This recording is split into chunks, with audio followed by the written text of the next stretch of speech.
Here we are able once again to enter Chester Cathedral, and indeed rather unusually through the Great West Door, otherwise reserved for special occasions, and this I suppose.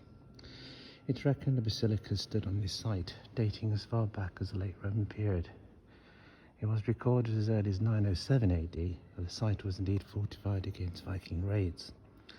Otherwise people have worshipped on this site continuously, except of course during Henry VIII's dissolution of monasteries, and in more recent times the unpreparedness of COVID-19. The history of the present building goes back to the Benedictines, who founded a monastery here in 1093, with the assistance no less than the patronage of St Anselm and the monks of Bec Abbey in France. It was dedicated to St Werburgh, whose remains a tomb was built within it, and indeed it became a place of pilgrimage. That is, until King Henry's land grab.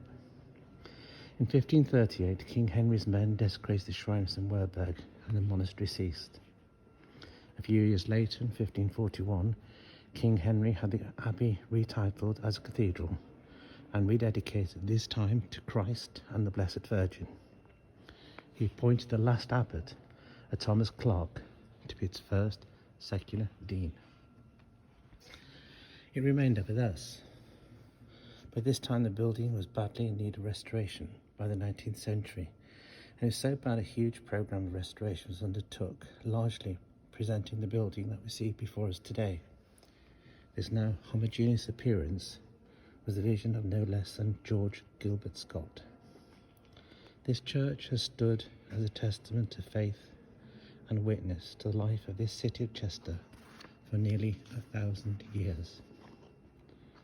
During the medieval period, civic parties would have been held within these walls. Guilds met, plays and pageants would have taken place, not just as we imagine it being a solemn place of worship, but a place where merchants were allowed to hawk their wares. It would not have been uncommon to witness jugglers entertaining children, people strolling with their pets, even falcons going about their everyday business chatter. Jubilant crowds would have been drawn from far and wide for feast days and pilgrimages. Even eating and drinking and sleeping would have been permitted within. That is, they could have stayed until the next day, bolted in, and the great doors would have been open at 6 a.m. and the revelry would have spilt out onto the great streets of this city.